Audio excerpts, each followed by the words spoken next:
É com muita alegria que venho falar numa data tão significativa para todos nós do Grupo Espírita André Luiz.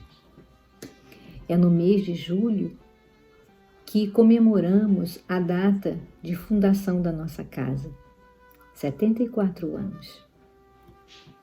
E como eu trabalho na evangelização da criança e dos pais, eu gostaria de contar um fato que a gente encontra nesse livro aqui, Ressurreição e Vida, de Tolstói. O médium é Ivone Pereira.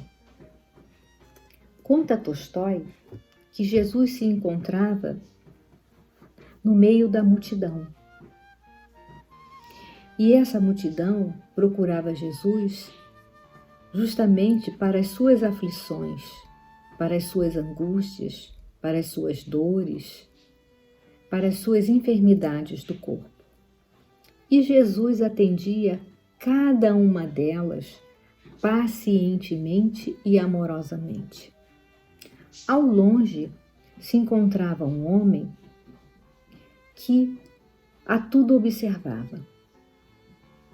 E ele prestava atenção na maneira como Jesus atendia a cada uma daquelas pessoas.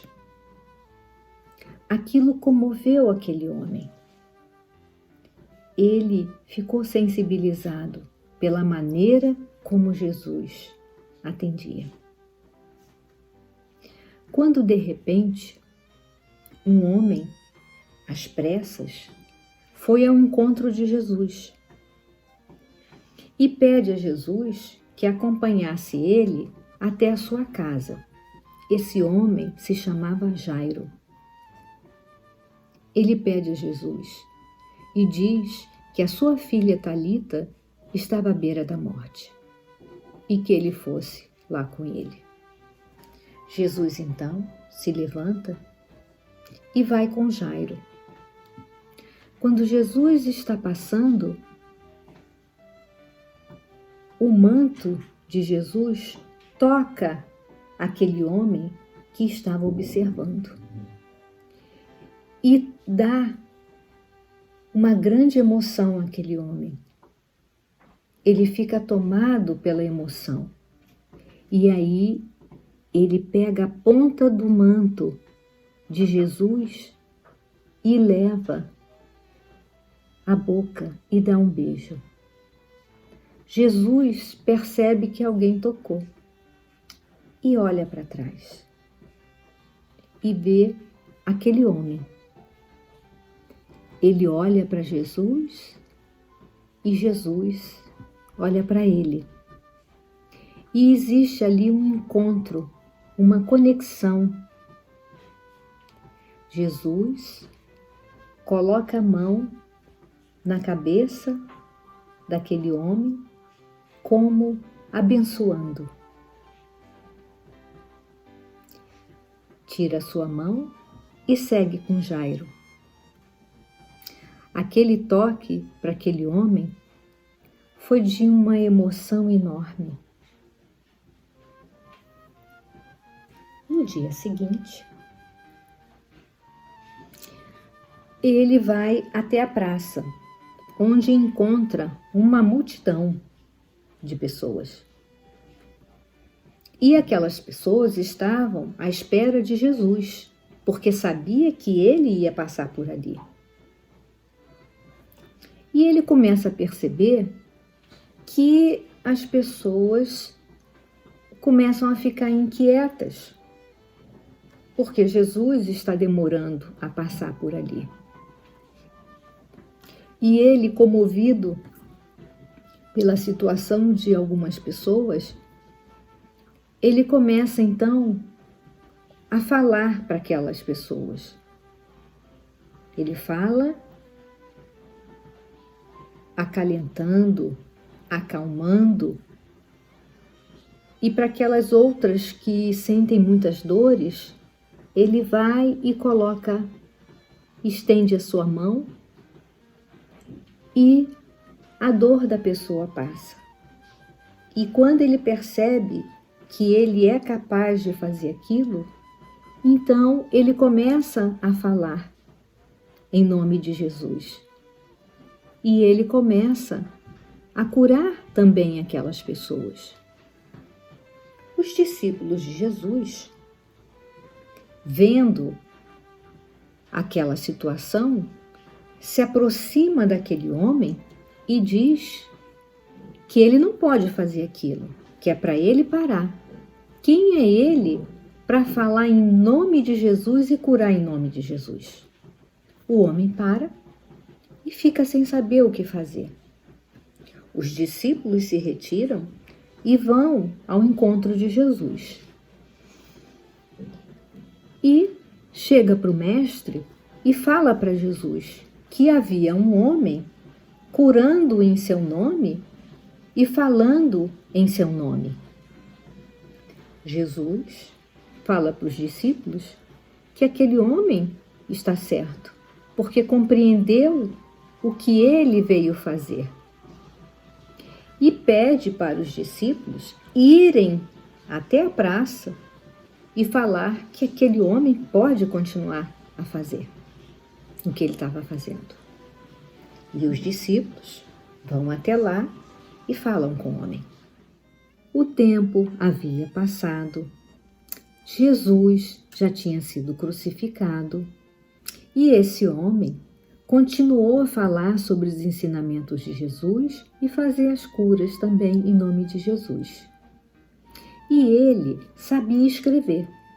E toda vez que ele estava falando sobre Jesus e percebia que havia um ou outro mais interessado sobre os ensinamentos de Jesus, ele dava uma cópia para que essa pessoa pudesse se tornar um multiplicador também dos ensinamentos de Jesus. E um belo dia, ele sonha com Jesus. E Jesus dizia assim para ele: Filho querido, dar-te-ei a incumbência de relatar aos jovens que encontrares em teus caminhos o noticiário que escrevestes e que aí está. Será bom que te dediques também a educar corações e caracteres para os meus servidores do futuro, que abrangerão o mundo inteiro através das ideias. Não te limites a curar apenas os corpos, que tende a desaparecer nas transformações do túmulo. Trata de elucidar para curar também as almas, por amor de mim, pois estas são eternas, mais necessitadas do que os corpos, e tenho pressa de que se ilumine com os fachos da verdade. Então, a partir daí, ele era sempre visto com o seu pífano, tocando para atrair as crianças, os jovens, os adultos, para falar dos ensinamentos de Jesus. E toda vez que ele tocava seu instrumento e que as crianças vinham para ouvir o que ele tinha a dizer, ele dizia assim: quem quer ouvir uma história do príncipe que desceu do céu para amar os homens sofredores? Então, ele era conhecido pelo o moço do manto marrom. E o Tolstói conta aqui que ele foi o único que não sofreu perseguição, que não foi preso, que não morreu numa cruz, que não foi sacrificado. E é com o fato que Tolstói nos contou do moço do manto marrom que nós gostaríamos de dizer que a evangelização dos pequeninos está presente nesta casa desde o 5º ano de sua fundação, e é com muita alegria que a ela temos servido. Agradecemos aos pioneiros desta casa que nos deixou esse ponto de luz para nos guiar no caminho até Jesus. Em nome de todos os evangelizadores, nós agradecemos a essa oportunidade de estarmos aqui, não só trabalhando, mas também aprendendo a nossa transformação moral. Que os amigos espirituais nos amparem e que muitos virão ainda a esse ponto de luz para encontrar o apoio necessário à sua caminhada aqui na Terra. Muito obrigado, amigos queridos, e a vocês que foram pioneiros nesse ponto de luz. Obrigada.